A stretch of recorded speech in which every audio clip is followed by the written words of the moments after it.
So, a new report just came out that the Warriors are not done pursuing LeBron. Now, this is impressive, and I want to talk about this because honestly, this surprised me a lot. First, I want to say that the Warriors going out and getting LeBron in this manner is pretty impressive. We've never seen a team that's so good and has had such dominance try to get such a good player so persistently, especially a player who they went against. And a player who has been them multiple times. So when we look at this situation, what I have to say is why do the Warriors want LeBron so much? It's obviously not to team LeBron and Steph up, right? Well, that's the whole point, but that's not the main point, I don't think. Because if it would have been that way, then they would have traded for LeBron James a while ago. LeBron has openly and publicly, he put on a whole thing last season of why he wanted to play for the Warriors, right? And it was one of those times around the year where he was really teasing, right? Uh, Leaving to a different team. And this means that it's obvious that this season LeBron hasn't had any big fuzz about going to the Warriors, right? And I think the Warriors now need LeBron, right? And they don't even know it, right? I think what happened, right, if I'm seeing correctly, LeBron wanted to go to the Warriors. He wanted to be there. He wanted to be part of the franchise. But since Steph and the Warriors didn't want him, they didn't feel like they needed him, they never went out of their way to go and get him, right? And that obviously, and we could see this because, Steph Curry was asked about playing with LeBron after because LeBron they had asked him like 2 years ago or a year ago, like who is the player who you would want to play with the most, and he said definitely Steph Curry. And Steph, right, when he was asked, he said basically, I'm good, right? Like, that doesn't need to happen, right? And this caused a lot of things around the league. Obviously, people calling LeBron like a team hopper and or trying to recruit him to the Lakers. What was the thing like that was happening? Well, that was what was happening, is what I'm trying to say. So then this season now, then in the trade deadline, they want to get LeBron so bad, I think is a sign of the Warriors' decline and what they know to be true. In the new offensive game, you need to be able to score at any given day 120, right? From 100 to 150 points in any given game as a team. And that's just the reality. 100 is the literal, I think that's the pace of the league at this point. 120 is just for most games which are competitive, and 150 is for most overtime games which we see in 2024. I do believe that this is a problem, and I don't agree with the league being this way. I think it makes the NBA product worse, and I explained this in yesterday's video and the way that that worked. But if I'm being honest, that's just the way that it is. So you need to be able to score around 150 points per game in any given game, just in case it, goes to an overtime, just in case you need, that push, that win, and especially in the regular season when you're trying to win games and in a conference like the West, which has the best teams on earth. I'm sorry to the East, but the East has the best team on earth with the Celtics and the Bucks, and but then the West is just so much more stacked in terms of overall talent. So when it comes to competing in the West, right, which the Lakers and the Warriors are, there are very few players who can really be traded from one team to another after a certain age. Like LeBron doesn't want to play outside of Los Angeles, and he doesn't want to play with a team that is not going to be beneficial for his career. So playing in Los Angeles, right? Okay, he could play in Golden State. He gets to play with Curry. He gets to go and be in the Bay. Obviously, the Warriors franchise would love LeBron as much as resentment as they have for beating them in 2016.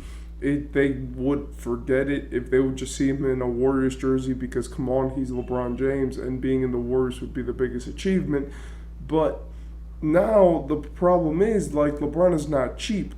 He's not a player who you're just going to get for a few, bags of Nichols, you're gonna have to give up a few great players just to be able to do that. So for the Lakers, is this what they want? Do they want to move away from LeBron? Because LeBron has a player option next year. He gets to do whatever he wants. And he's already finished his 2 years, if I'm not mistaken, with the Lakers that he was under contract for. So that means that next season he gets to sign wherever his heart tells him to sign. And that is very surprising. As even if LeBron goes and signs with the Warriors, the Clippers, the Lakers, right? There will be have to be a process, right, which is done, which I think includes his son Bronny.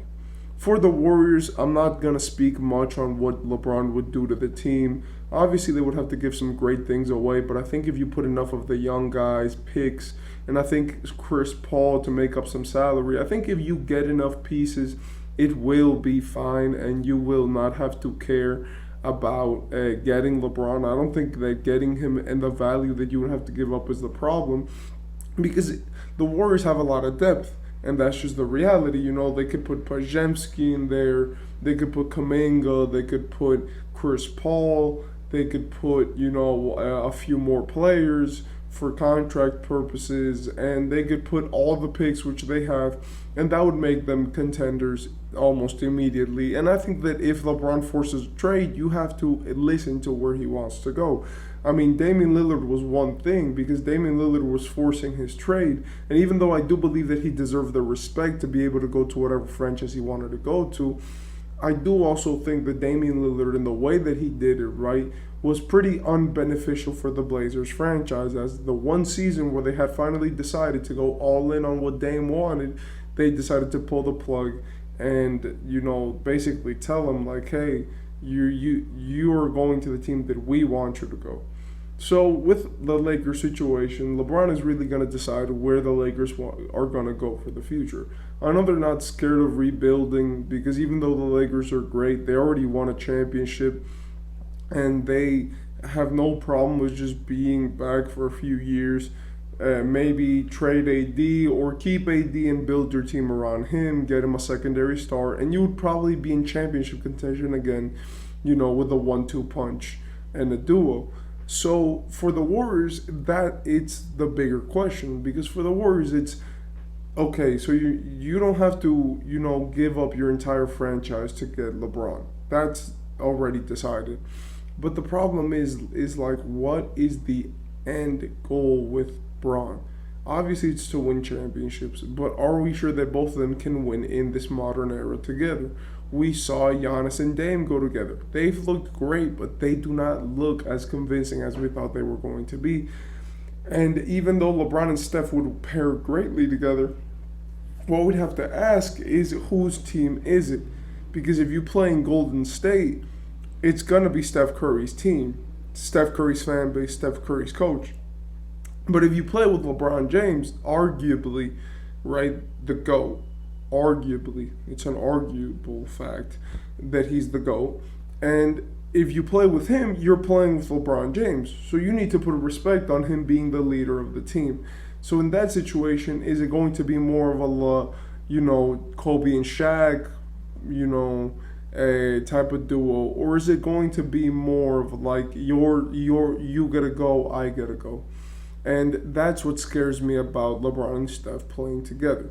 I feel like they would be amazing, and I feel like they both would complement each other very well.